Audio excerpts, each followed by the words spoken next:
Hello, everybody. Gale here, coming to you from Central Florida, where we live completely off grid. And this is a little used shipping container. This is what I use for my office. I've been using this for about a year and a half. We now have a few other houses over here, and we have an Airbnb system over there in the other food forest. And then this middle area is what we're going to be developing here soon. And we started about 2.5 years ago in this area planting food producing crops. We've planted about 260 different types of food producing crops in this area.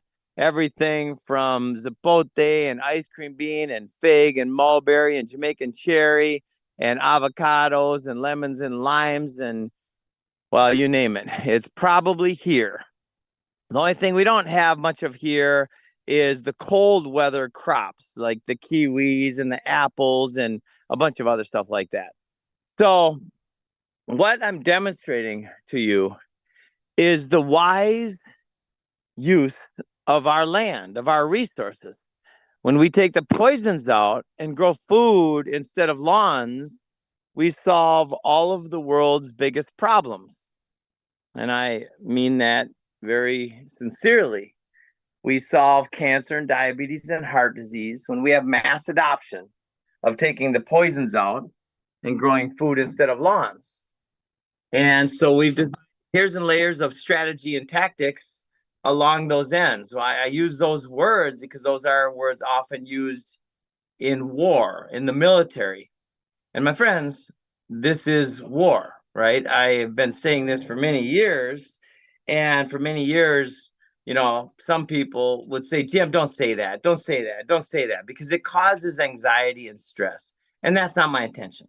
When I say that we're at war, and now when I realize that almost all of you bravehearts know that we are at war, it's not about stress and anxiety. It's about a catalyst for action, right? It's up to us. The only way that we are going to win this war is when we follow Dr. Martin Luther King's advice. Those who love peace must learn to organize as effectively as those who love war. Do you love peace? So do I. But organize around what? Right? That's the question that everybody's asking. Well, I just gave you the answer.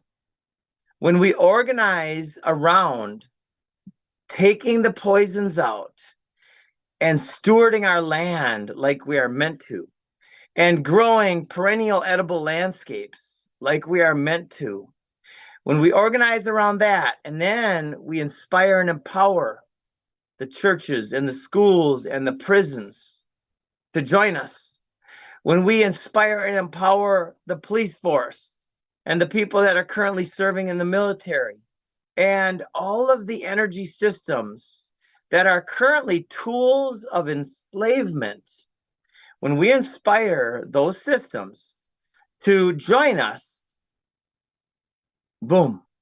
And by the way, folks, it's happening now. It's happening fast. So the bad news is that the current systems are controlled by tyrants, evil, wicked people who very openly hate the majority of humanity, and they very openly hate life. They are so traumatized and so sick, so ill, so diseased, right? These people who we call the elite, which is the opposite of what they really are, these people are suffering more than all of us put together, right? To be that disconnected from life, from spirit, from source, from the vibration, the frequency, the energy of this incredible world, this incredible realm that we live in. Well, for all the money in the world, I wouldn't trade awarenesses, psychologies, mental states with them. Now, if I could trade bank accounts, I sure would. Because what I would do with that bank account is very simple.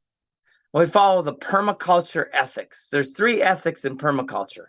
Permaculture means permanent culture. It's a sustainable agricultural design science reflected all around me here, demonstrated all around me. Right? This is not a hypothetical solution to war.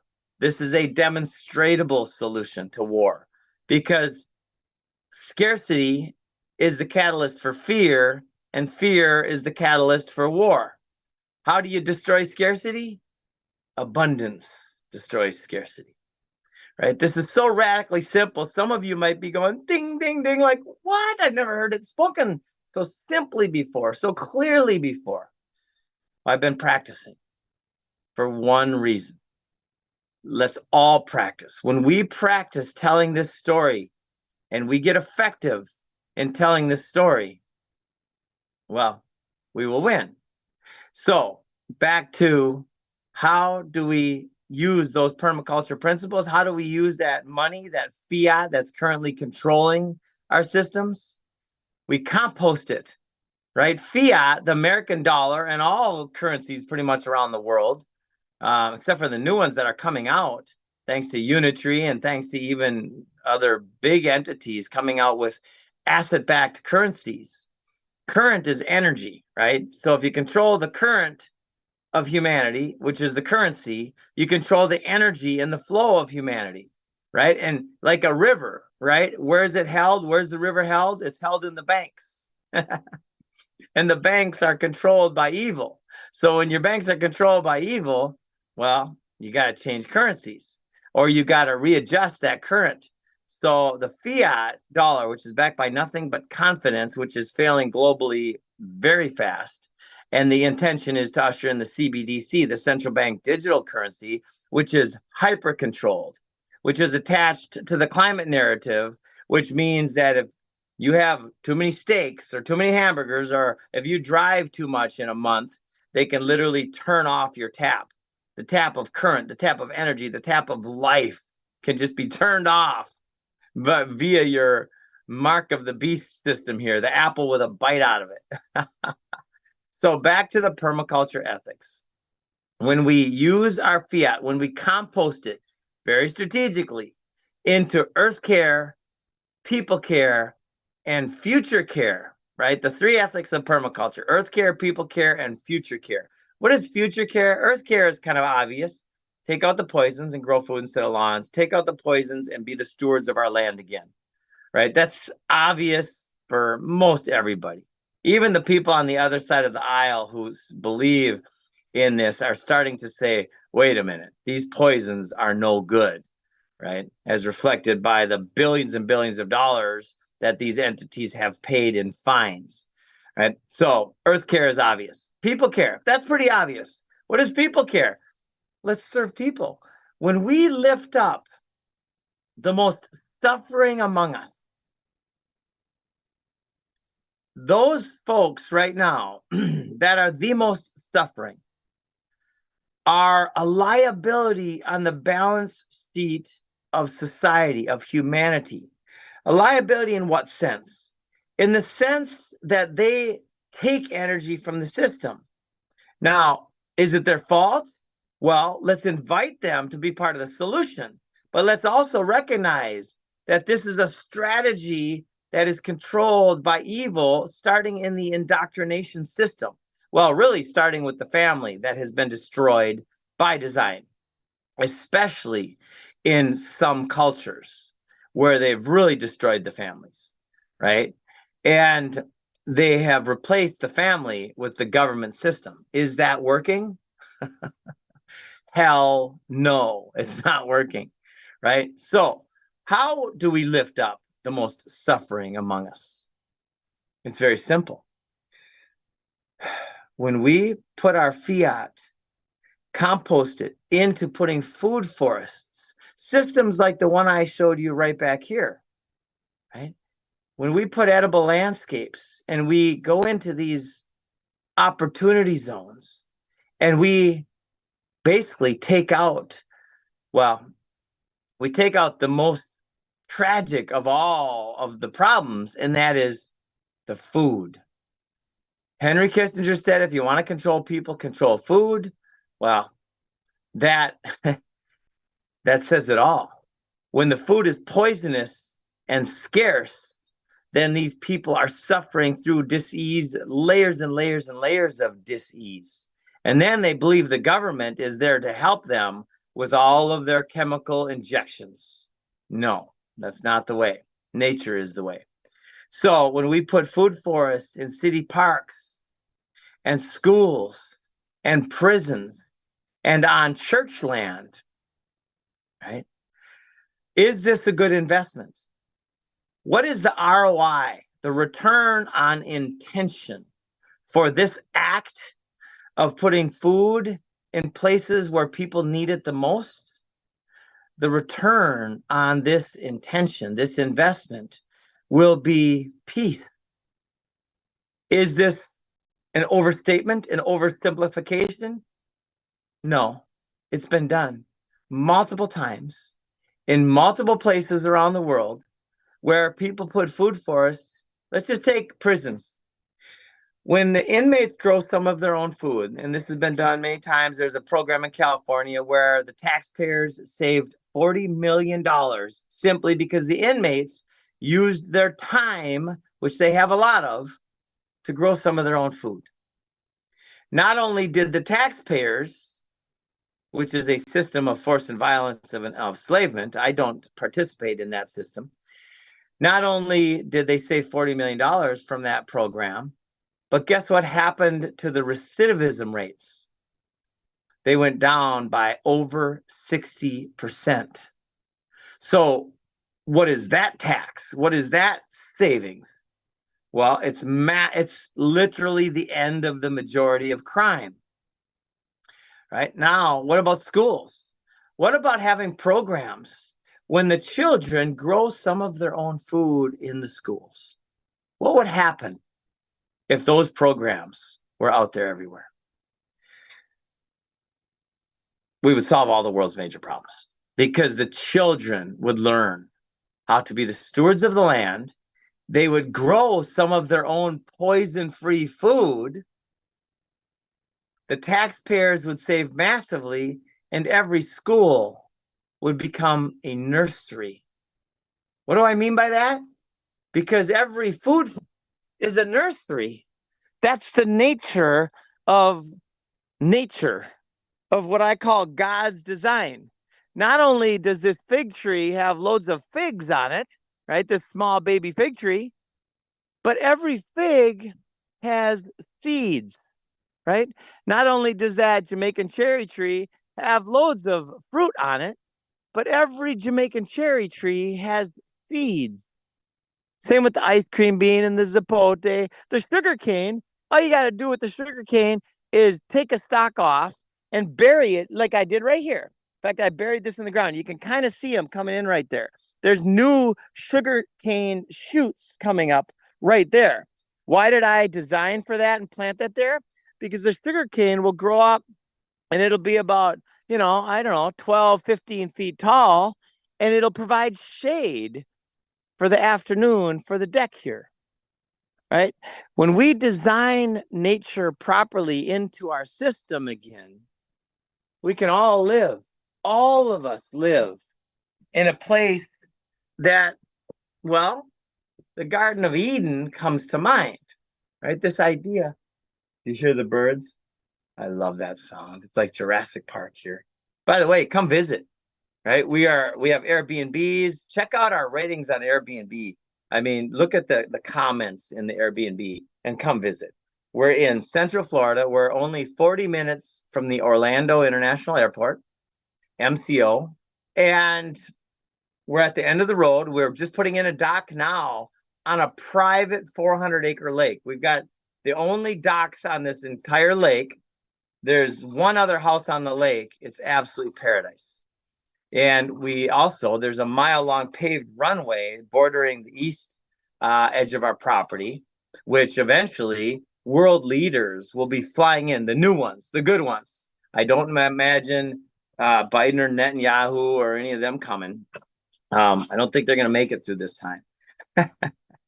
World leaders, the good ones, will be coming in here to learn about freedom and have conferences, how we change the world.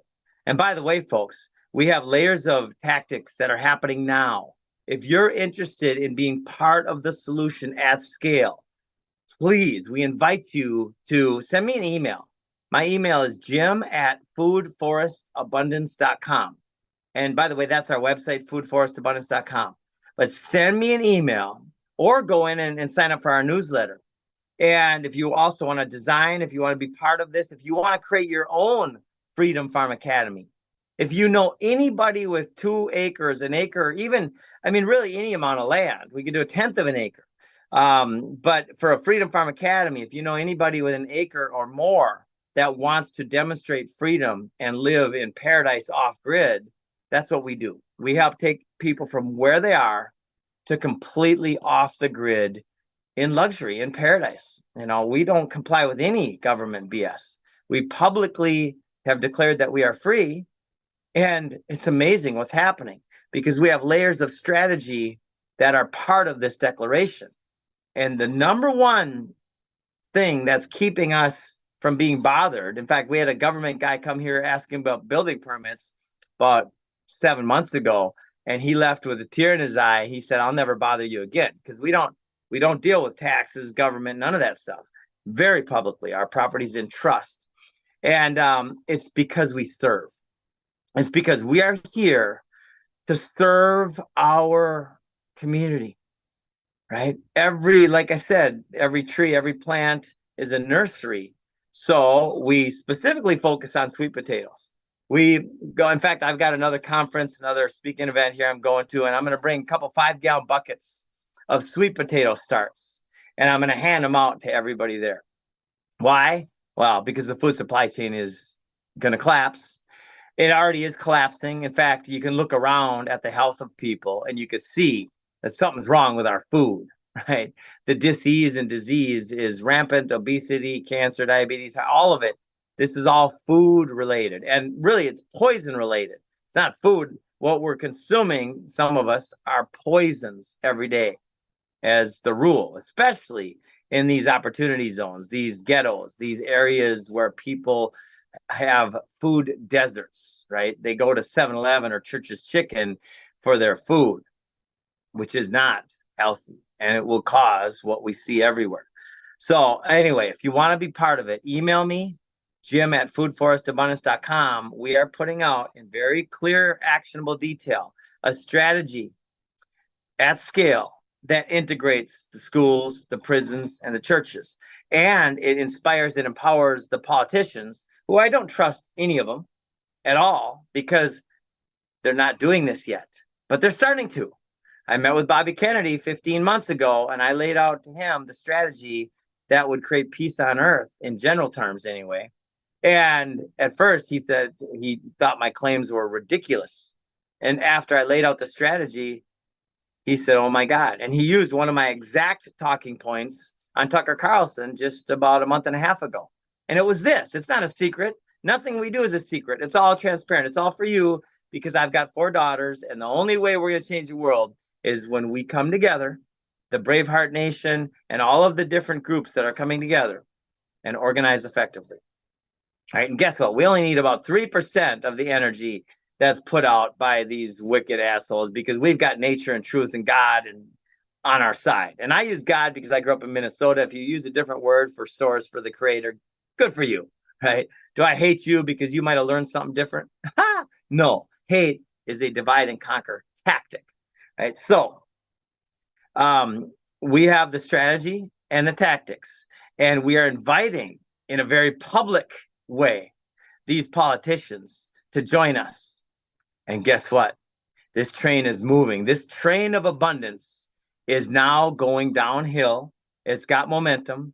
And those politicians can either get on the train or it will run them over. So I just want to share with you all today the good news that we have solutions. Now, is time of the essence? This is a question that I've been struggling with, quite frankly. Is time of the essence, or is that simply another layer of scarcity? Well, I don't know the answer to that one. once in a while, when I read a headline and when I witness what is happening all around us in this world, this incredibly beautiful, abundant world, I get into this idea that we don't have a lot of time. Well, time is an illusion. It's a construct of our egos anyway. So instead of concerning yourself, and I'm learning as I'm speaking these words, I don't have a plan anymore. I simply take a deep breath and I sit in the presence of God, the presence of spirit. Or if you're more scientific minded, if you don't believe in that stuff, the presence, the frequency, the energy, the vibration of this realm, of this world, of source.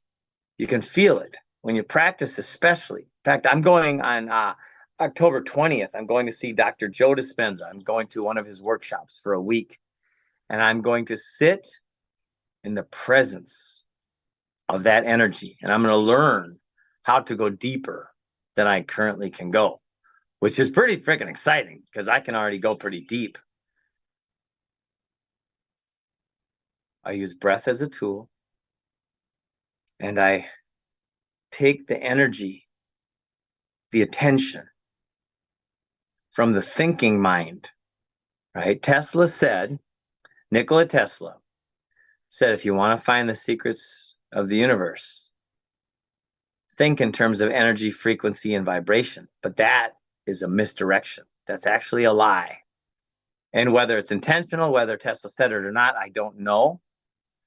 What I do know is this: if you want to find peace and happiness and the secrets to all things good, all things, actually, if you want to find the secrets of the universe, then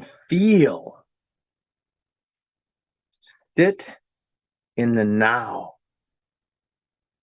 feel the energy, the frequency, the vibration of you, of now, of the surroundings.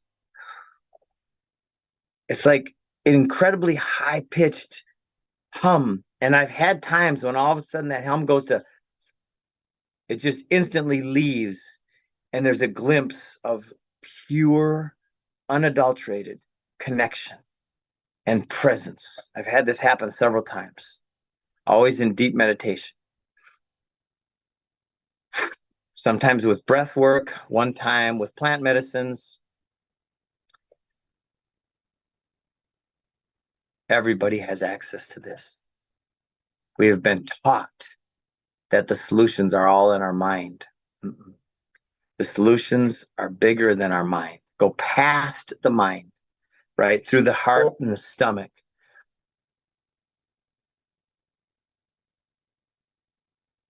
Be here now and listen to the message. Feel the message. When you get that idea that inspires you and empowers you, that idea that literally brings energy, frequency, vibration to your spirit, your body, your awareness. Follow that bliss.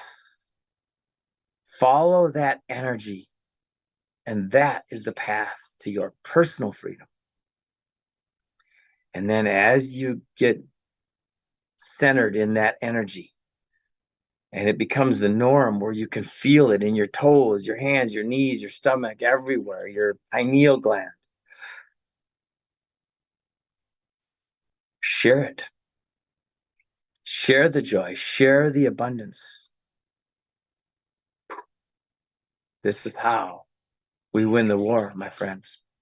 It is not by fighting the existing systems. It is not by arguing and calling everybody wrong.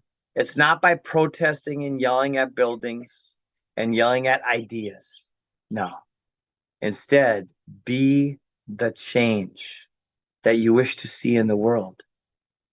Instead, demonstrate the new model, the new you that makes the old you obsolete. When we achieve mass adoption, which is 3% of us, my friends, Mass adoption does not mean 50%. It does not mean that bell curve. It means 3% of us, when we sit in our power like this, and we collaborate, and we integrate, and we invite all of the religions, all of the spiritualists, all of the atheists of our world to simply sit in the peace of the present, in the peace of what I call God, and to take the poisons out. And the ultimate poison is fear, friends. Faith and courage is the armor of God. Now that might sound crazy, but faith and courage is a frequency, it's an energy, it's a feeling of I'm no longer scared of you. And let's get kind of detailed and scientific about this for those atheists out there.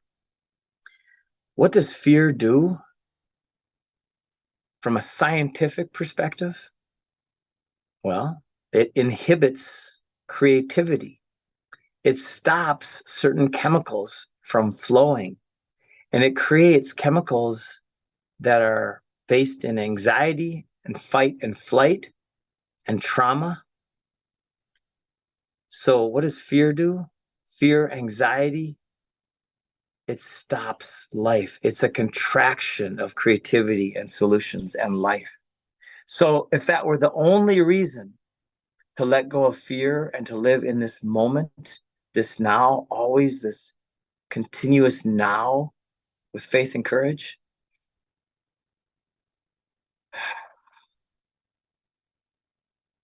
love, my friends, and have a great day.